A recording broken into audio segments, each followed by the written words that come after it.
Something's Brewing is sponsored by Willimantic Brewing Company. Something's Brewing takes us to Waterbury. We are visiting Continuum Distilling.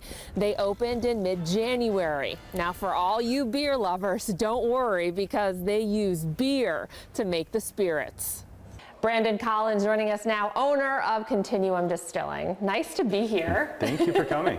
So I love your background. First of all, you're from Tennessee. Yes. You've had this interest in distilling. You have a beer background. Yes. And I love the story of you and your grandmother. Yes. Please share with that.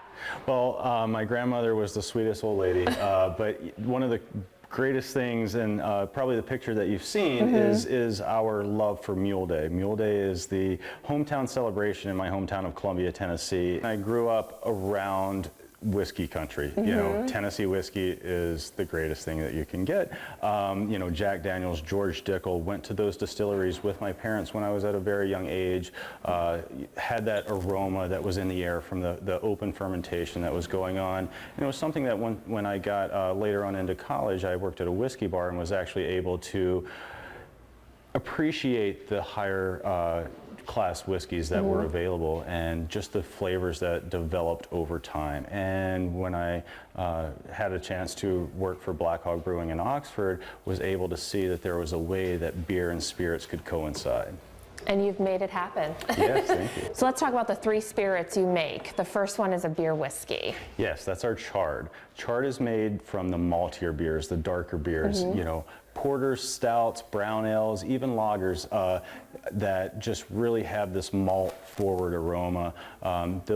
What we do is we collect those from the different breweries, re-ferment them a little bit, and then after distilling we actually age those on local wood that came down in storms actually, and we toast and char that.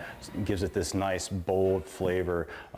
It's just like a whiskey from the standpoint of the same grain bill is in there and the same beautiful wood flavors come through, but you get this just amazing flavor that the beers that came into the spirit came from.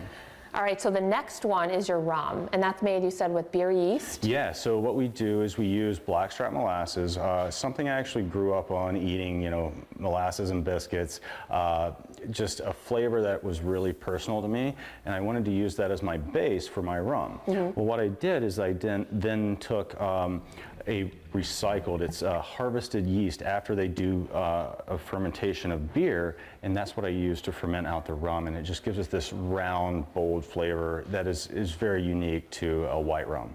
So the next one is called Drops. Drops, yeah, it's a spirit distilled from IPA. It's all the just hop forward flavors that you could extract from the beer. It's botanical, it's floral. You know, some people equate it to a gin, but it doesn't have that harsh juniper flavor that some people that are turned off by gin don't like. So how long do these take to make? Yeah, so for the drops and the rum, which are white spirits, you know, it's generally 3 to 4 weeks to collect the material, re-ferment it, and distill it. And then all we simply have to do then is blend and bottle.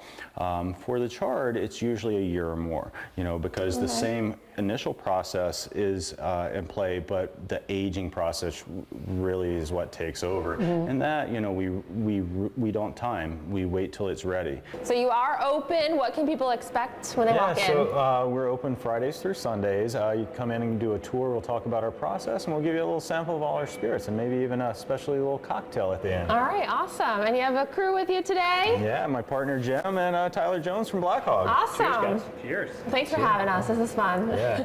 Something's Brewing at Continuum Distilling.